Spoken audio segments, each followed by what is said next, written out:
দেখো বন্ধুরা, এই আরামঘাটা স্টেশনে তো আমি উপরে উঠেছিলাম, উপর থেকে একটু নিচের দিকে নামলাম। নেমে একটু হেঁটে হেঁটে বেড়াচ্ছি। ব্যাস বেড়ানোর পরে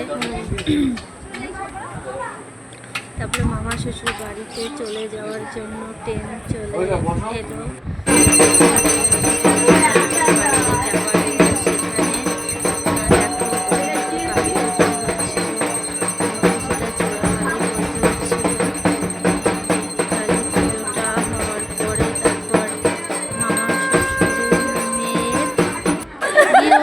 তো বিয়েও সাজুগুজু করেছে, আমরা নিয়ে নিচে এলাম। তারপরে ওকে নিয়ে 7 পাক ঘোরানো হচ্ছিল, দেখো।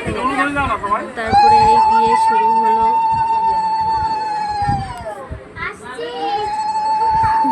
আমার লজ্জা পাচ্ছি তোমার জন্য আমার হচ্ছে না। ব্যাং না থাক থাক না না থাক থাক না না থাক। বিয়েটা হচ্ছে, এখনো সিঁদুরদান হয়নি, এখানে অন্ধকার।